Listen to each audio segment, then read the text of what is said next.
வணக்கம். நம்ம எல்லாரோட வாழ்க்கை பயணத்திலையும் ஒரு மிகப்பெரிய ஸ்பீட் பிரேக்கர் எதுன்னு கேட்டா கண்டிப்பா அது பயம்தான். உங்களை அப்படியே முடக்கி போடுற அந்த பயம்ங்கிற பெரிய சுவரை உங்க மாபெரும் வெற்றிக்கான படிக்கட்டா எப்படி மாத்துறது அப்படிங்கறத பத்தி தான் இந்த அலசல்ல நாம ரொம்ப டீப்பா பார்க்க போறோம். சரி, நேரடியா விஷயத்துக்கு வருவோம். ஒரு புது விஷயத்தை ஆரம்பிக்கிறப்போ ஐயோ தோத்துருவோமோ, மத்தவங்க என்ன நினைப்பாங்க, இல்லனா நமக்கு அந்த அளவுக்கு தகுதி இருக்கான்னு நினைச்சு நம்ம அப்படியே முடங்கிடுறோம். ஆனா உண்மையிலேயே இந்த பயம் எங்கிருந்து வருது, இதோட ஆணிவேர் என்னன்னு நாம என்னைக்காவது யோசிச்சு பார்த்திருக்கோமா? உண்மையை சொல்ல போனா பயம் அப்படிங்கிறதே ஒரு பெரிய மாயதாங்க. அது நிஜத்துல இருக்கிற ஒரு தடுப்பு சுவர் கிடையாது. எதிர்காலத்துல நடக்காத ஒரு விஷயத்த நினைச்சு இப்போ நம்ம கையில இருக்கிற நிம்மதியையும் வாய்ப்புகளையும் கெடுத்து நம்மள பின்னோக்கி இழுக்கிற ஒரு பெரிய சங்கிலி தான் இந்த பயம். இத ரொம்ப அழகா சொல்லணும்னா, தைரியம்ங்கிறது பயமே இல்லாத ஒரு நிலை கிடையாது. உங்க கற்பனை அப்படிங்கிற இருட்டை விரட்டி அடிக்கிற ஒரு சின்ன ஆனா ரொம்ப பவர்ஃபுல்லான வெளிச்சம் தான் தைரியம். அந்த வெளிச்சம் இருண்ட அறையில ஒழிஞ்சிட்டு இருக்கிற தோல்விகளை அப்படியே சுக்குநூறாக்கிடும். சரி, இப்போ அந்த இருண்ட அறையில இருந்து நாம எப்படி பாதுகாப்பா வெளியே வர்றது? அதுக்காக ஒரு 5 சூப்பரான பிராக்டிக்கலான மந்திரங்களை பத்தி இப்ப பார்க்கலாம். பயத்தை அடிச்சு நொறுக்கிறதுக்கான அந்த முழுமையான ரோட் மேப் இதுதான். இந்த 5 ஸ்டெப்ஸையும் நாம ஒன்னு பின்னாடி ஒன்னா ஃபாலோ பண்ணும்போது பயம் தானாகவே தெரிச்சு ஓடிடும். முதல் மந்திரம் என்னன்னா, பயத்தை ஏத்துக்குங்க. எனக்கு பயமா இருக்குன்னு சொல்றதுல வெட்கப்பட ஒண்ணுமே இல்லைங்க. சொல்லப்போனா உங்களுக்கு பயமா இருக்குனாலே உங்க வாழ்க்கையில ரொம்ப அர்த்தமுள்ள பெரிய ஒரு காரியத்தை நோக்கி நீங்க போயிட்டு இருக்கீங்கன்னு தான் அர்த்தம். உங்க பயத்தோட கண்ணை பார்த்து, ஆமா எனக்கு பயமா தான் இருக்கு, ஆனா நான் முன்னாடி போவேன்னு நெஞ்சு நிமிர்த்தி சொல்லுங்க. ரெண்டாவது மந்திரம், அப்படி என்னதான் மோசமா நடந்துரும்னு உங்களை நீங்களே கேட்கோங்க. தோத்துருவோமா? 4 பேர் சிரிப்பாங்களா? இல்ல கொஞ்சம் பண நஷ்டமாகுமா? இந்த மாதிரி நம்ம கற்பனையில இருக்கிற மோசமான விளைவுகள் எல்லாம் பிரிச்சு பார்த்தோம்னா இது எதுவுமே நம்ம உசிருக்கு உள்ள வைக்கிற விஷயம் கிடையாதுன்னு ரொம்ப தெளிவா புரியும். நாம சும்மா தேவையில்லாம தான் பயந்துட்டு இருக்கோம். நாம பயப்படுற அந்த விளைவுகளை கொஞ்சம் வேற ஆங்கிள்ல யோசிச்சு பார்த்தோமே.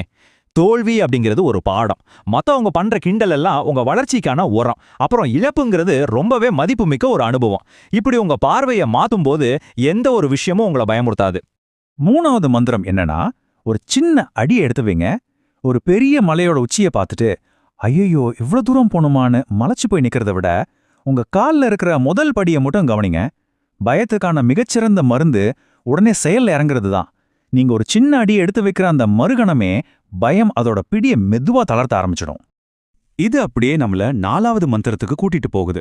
அதாவது தோல்விய தோழனாக்குறது. எடிசன் ஒரு முறை சொல்லியிருக்காரு, நான் தோத்து போகல, பல்பு எரியாத 1000 வழிகளை கண்டுபிடிச்சிருக்கேன்னு. இதுல இருந்து என்ன புரியுது? தோல்விங்கிறது ஒரு ஃபுல் ஸ்டாப் கிடையாது. அது வெற்றிக்கான பாதையில வர்ற ஒரு ஒரு முக்கியமான திருப்பம். கடைசியா 5வது மந்திரம், உங்களை நீங்களே செதுக்குங்க. உங்களை நீங்க ஒரு வெற்றியாளரா பார்க்கணும். ஊர்ல மத்தவங்க என்ன நினைப்பாங்கன்னு யோசிக்கிறத தூக்கி குப்பையில போடுங்க. ஒரு சிங்கம் தன்னை ராஜான்னு நம்புறதால தான் அது காட்டையே ஆளுது.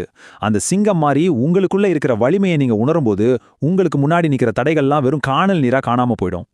சரிங்க, இந்த 5 மந்திரங்களும் நிஜமாவே வேலை செய்யுமா? இதுக்கெல்லாம் ஏதாவது ப்ரூஃப் இருக்கான்னு கேட்டா, நம்ம வரலாற்றை கொஞ்சம் திரும்பி பார்த்தாலே போதும். உலகத்தோட மாபெரும் தலைவர்கள் எல்லாருமே இதே பயம்ங்கிற அரக்கனை நேருக்கு நேர் சந்திச்சு அவனை அடிச்சு வீழ்த்தினவங்க தான். காந்திஜி, ஆப்ரஹாம் லிங்கன், அப்புறம் ரைட் பிரதர்ஸ், இவங்களோட பயணத்தை எல்லாம் கொஞ்சம் யோசிச்சு பாருங்க. இவங்க யாருமே பயத்தை பார்த்து பின்வாங்கவோ ஓடி ஒளியவோ இல்ல. அவங்க தங்களோட பயத்துக்கு நேரா நெஞ்ச நிமிர்த்தி நடந்து போனாங்க. அதனாலதான் இன்னைக்கு வரலாறுல அவங்களுக்குன்னு ஒரு அழியாத இடத்தை பிடிச்சிருக்காங்க. இப்போ இது நம்ம எல்லார் முன்னாடியும் ஒரு முக்கியமான கேள்வியை கொண்டு வந்து நிறுத்துது. பயந்து போய் அந்த பெரிய கூட்டத்தோட கூட்டமா நாமோ அடையாளமே இல்லாம மறைய போறோமா, இல்ல தைரியமா முன்னாடி வந்து அந்த கூட்டத்தையே வழி நடத்த போறோமா? சாய்ஸ் உங்க கையில தான் இருக்கு. நீங்க ஒரு தலைவருக்கான பாதையை தேர்ந்தெடுக்கணும்னு முடிவு பண்ணிட்டீங்கன்னா அதுக்கு ரொம்ப பவர்ஃபுல்லான ஒரு டூல் இருக்கு. உங்க மைண்ட் செட்டை நிரந்தரமா மாத்துறதுக்கு தினமும் காலையில கண்ணாடி முன்னாடி நின்னு சொல்ல வேண்டிய உறுதிமொழிகள் இதோ. எனக்குள்ள அபரிமிதமான ஆற்றல் இருக்கு. நான் எதை கண்டும் பயப்பட மாட்டேன். சவால்கள் என்னை உடைக்காது, என்னை உருவாக்கும். என் கனவுகள் என் பயத்தை விட பெரியவ. இன்னைக்கு நான் என் பயத்தை எதிர்கொள்ள தயார். இந்த 5 வார்த்தைகளையும் தினமும் காலையில சத்தமா நம்பிக்கையோட சொல்லுங்க. எந்த ஒரு சிச்சுவேஷன் வந்தாலும் அதை தவிடு பொடியாக்குற பவர் உங்களுக்கு இருக்குன்னு இந்த வார்த்தைகள் உங்களுக்கு ஞாபகப்படுத்திக்கிட்டே இருக்கும். பயத்தை உங்க பலமா மாத்துங்க. நண்பர்களே, நமக்கு கிடைச்சிருக்கிறது ஒரே ஒரு வாழ்க்கை தான். அதை ஃபுல்லா பயத்திலேயே கழிச்சிட்டோம்னா வாழ்க்கையோட கடைசி காலத்துல அடடா நாம ஏன் அதை ட்ரை பண்ணலன்னு ரொம்பவே ஃபீல் பண்ணி குற்ற உணர்ச்சியோட நிக்க வேண்டியதா இருக்கும். ஒரு விஷயத்தை எப்பவுமே மனசுல வச்சுக்கோங்க. உங்க முன்னேற்றத்தை தடுக்கிறதா நீங்க நினைக்கிற அந்த தடை சிமெண்டால கட்டப்பட்ட ஒரு செவுரு கிடையாது. அதை நீங்க தைரியமா வந்து தட்டுறதுக்காக காத்துட்டு இருக்கிற ஒரு கதவு, அவ்வளவுதான். சோ இப்பவே எந்திரிச்சு நில்லுங்க.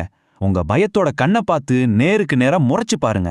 அந்த முதப்படியை ரொம்ப ஸ்ட்ராங்கா எடுத்து வைங்க. அப்புறம் நான் ரெடி ஆயிட்டேன்னு இந்த உலகத்துக்கு ரொம்ப கெத்தா சொல்லுங்க. உங்க முன்னேற்றத்தை தடுக்கிற அந்த பயத்தோட கதவை இப்பவே தட்டி திறக்க நீங்க தயாரா?